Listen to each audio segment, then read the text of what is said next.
February 14th, 1944, 3:12 p.m., Ardennes Forest, Belgium.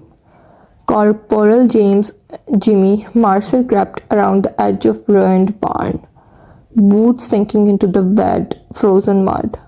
The sight that met him frozen his blood. 40 German soldiers, rifle raised, eyes locked on him. Behind them, two of his squad mates were on their knees, hands pressed to their heads, trembling.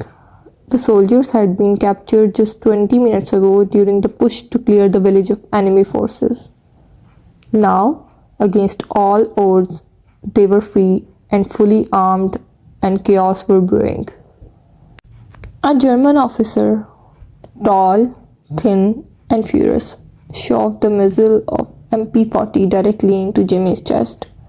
He barked a command in rapid German. Jimmy didn't understand a word. His mind raced. 40 men, fully armed, and his own squad mate disarmed and helpless. There was no logical escape. And then he laughed.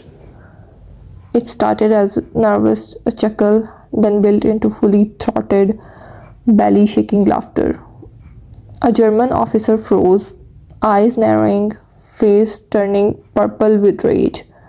The men around him faltered. Soldiers trained to kill were now confused. Their confidence shaken by a single laughing man?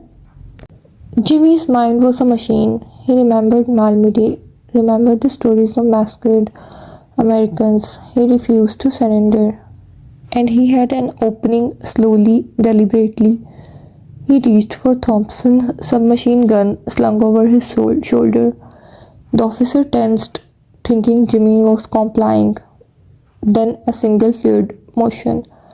Jimmy swung the gun into firing position.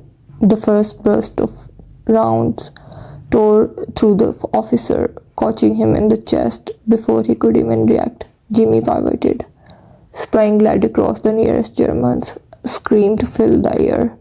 The snow, once peaceful, was now a storm of flying brass and falling bodies. Two of his squad mates, seeing the sudden chaos, grabbed rifles from the ground. Jimmy yelled at them over the din, "Shoot! Cover me!" Together they moved into a single unit, every second vital. 40 seconds later, 21 German soldiers lay dead in the mud and snow.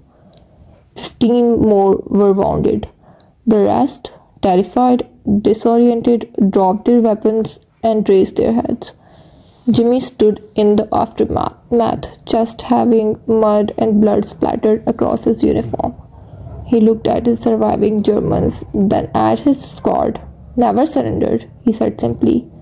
Later, the Medal of Honor would find its way to him. But for Jimmy Mercer, there was no glory in this moment. Only the raw, unyielding instinct to survive, to protect his men, and to refuse to bow when the odds were impossible. By the end of the war, the story of Corporal who laughed at 40 Germans and turned almost certain death into victory would be whispered among soldiers, a legend of cunning, courage, and sheer nerve.